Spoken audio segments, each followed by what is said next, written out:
Hello students, welcome to the my YouTube channel Soni classes. Students, आज मैं आपके लिए क्लास 12 की फिजिक्स का एक नेक्स्ट वीडियो आपके बीच लेकर आया हूं, जो कि हमारा चैप्टर चला था विद्युत चुंबकीय प्रेरण इलेक्ट्रोमैग्नेटिक इंडक्शन के बारे में हम कवर कर रहे थे। और इससे पहले मैंने इस चैप्टर के बहुत से कॉन्सेप्ट क्लियर किए। मैंने आपसे बताया था ये चैप्टर बहुत ही ज़्यादा इंपॉर्टेंट है, आगे चलकर ये चैप्टर बहुत ही ज़्यादा इंपॉर्टेंट साबित होगा, इसलिए इस चैप्टर को आप ध्यान समझिएगा, ठीक है ना। तो आज हम पढ़ेंगे इस चैप्टर में एक इम्पॉर्टेंट टॉपिक, कुंडली में संचित ऊर्जा।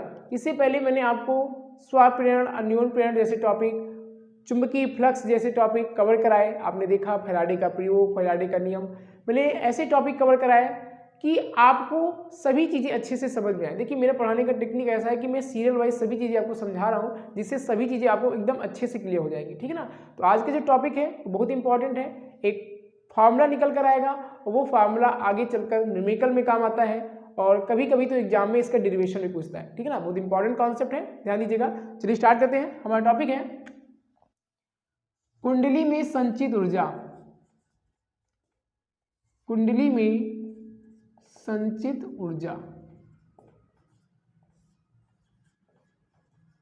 आप देखे होंगे कि इस चैप्टर में लगातार हम कुंडली की बात कर रहे हैं। तो जो कुंडली होती है तो उसमें कितनी ऊर्जा संचित होती है, उस कुंडली में कितनी ऊर्जा संचित होती है, आज उसके लिए हम फार्मूला प्राप्त करेंगे। तो देखिए, यहाँ पे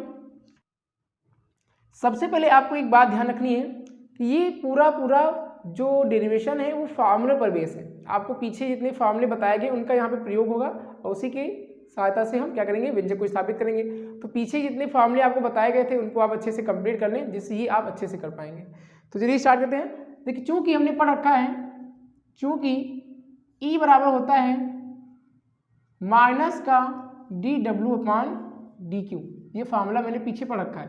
इक्वल टू होता है माइनस का dw/dq। अब देखिए, यहाँ से हम क्या निकालेंगे, कार्य निकालेंगे, क्योंकि जब तक हम कार्य नहीं करेंगे तब तक ऊर्जा हमारी नष्ट नहीं होगी। जैसे हम कोई कार्य करते हैं तब भी ऊर्जा हमारी नष्ट होती है। तो ऊर्जा प्राप्त करने के लिए क्या करना पड़ेगा, कार्य करना पड़ेगा। तो सबसे पहले यहाँ से हम कार्य निकालेंगे, dw निकालेंगे। तो देखिए, दैट इम्प्लाई dw बराबर क्या हो जाएगा, ये आपका बटे में, इधर आए गुणे में, तो यहाँ की माइनस है तो यहाँ पे आप माइनस लगा सकते हैं। हालांकि आगे इसको पक्षांतर करेंगे, देखिए कैसे। ये आपका हो जाएगा E इंटू हो जाएगा dq। अब यहाँ पे इस माइनस को हम दूसरे पक्ष में ले जाएंगे तो क्या हो जाएगा, यहाँ ध्यान रखना है। यहाँ पे खासकर बायोलॉजी के स्टूडेंट भी ध्यान रखेंगे, क्योंकि बहुत मिस्टेक होती है यहाँ पे।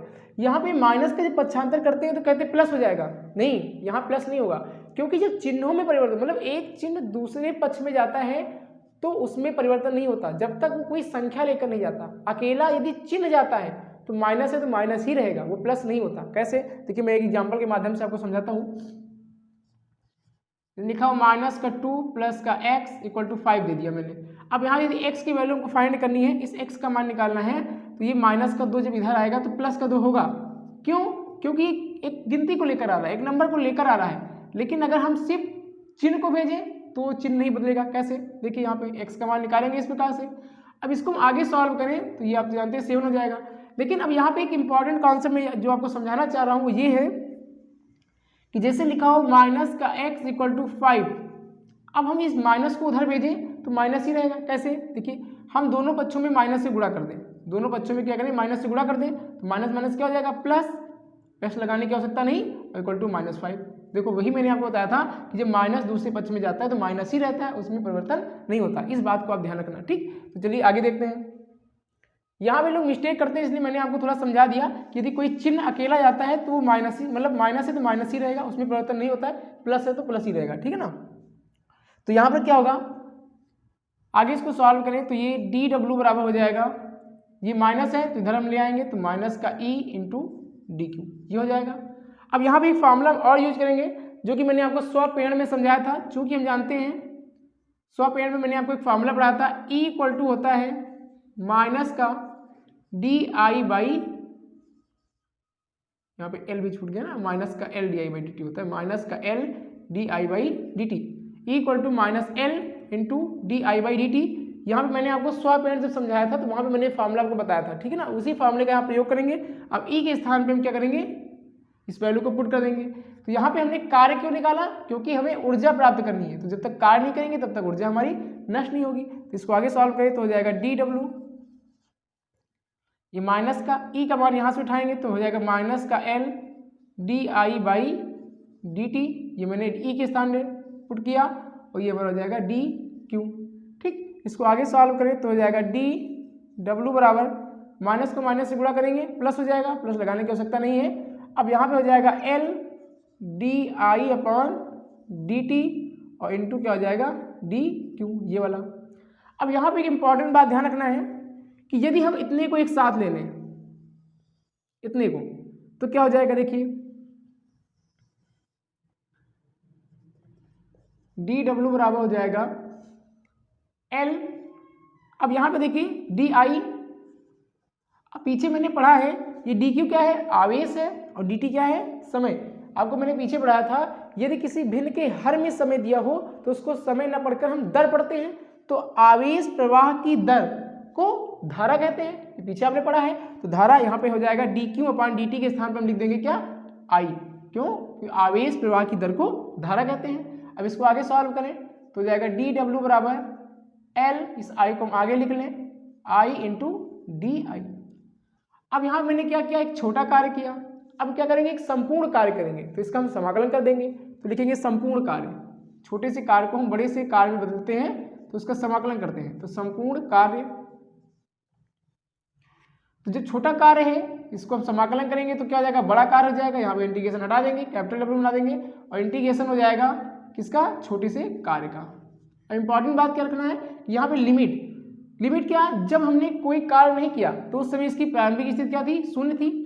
अब जब मैंने इसमें कार्य किया तो उसमें अधिकतम धारा कितनी होगी, आई नॉट, यहाँ पे जिसमें अधिकतम धारा प्रवाहित होगी वो क्या होगी, आई नॉट, जहाँ आई नॉट क्या है, अधिकतम धारा। अभी आगे हम पढ़ेंगे इसको, ठीक है ना, तो यहाँ पे ध्यान रखना है। अब डब्ल्यू इक्वल टू क्या हो जाएगा, इंटीग्रेशन 0 टू आई नॉट, अब डी डब्ल्यू का मान यहाँ से उठाएंगे L into I into D I.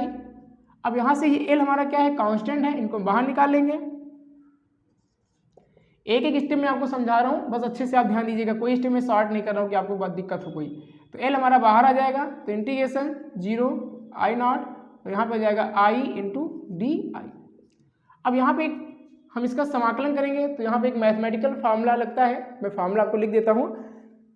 चूँकि यहाँ पे ध्यान दीजिएगा, यहाँ पे एक फार्मूला हम यूज करेंगे, इंटीग्रेशन एक्स की power N into D X equal to होता है एक्स की power N plus 1 upon N plus 1। ये यहाँ पे एक फार्मूला है, इस फार्मूले का यहाँ प्रयोग करेंगे तो आगे देखिए क्या होगा,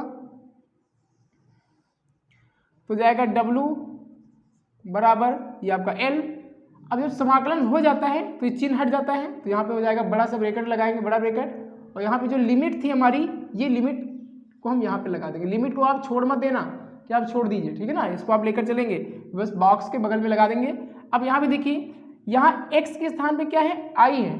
अब यहाँ n क्या है, हम इस i के ऊपर क्या मान सकते हैं, 1 मान सकते हैं, तो n के स्थान पे क्या हो जाएगा 1। तो यहाँ पे देखिए क्या हो जाएगा, तो x यानी i, x के स्थान पे क्या है, यहाँ पे i है, हम i के लिए कर रहे हैं, तो i अपान इक्वल इसकी पावर क्या हो जाएगी n, n के स्थान पे 1 और प्लस ये वाला 1 अपान फिर n इसकी पावर 1 प्लस 1, ये अपान में लिख दिया फॉर्मूले के अकॉर्डिंग, ठीक है ना। अब इसको आगे सॉल्व करें तो क्या हो जाएगा L, अब यहाँ पे हो जाएगा आई स्क्वायर 1 में 1 ऐड करेंगे अपान 2 और लिमिट लगती रहेगी ऐसे ही।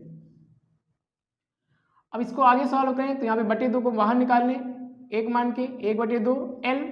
अब यहाँ पे हो जाएगा आई स्क्वायर और इसकी लिमिट आपके ऐसे लगेगी, ठीक। अब यहाँ पे एक फॉर्मूला यूज करते हैं, upper limit minus lower limit, तो यहाँ पे अपर मीन्स ऊपर उच्च सीमा, तो हो जाएगा W बराबर हो जाएगा 1/2 L।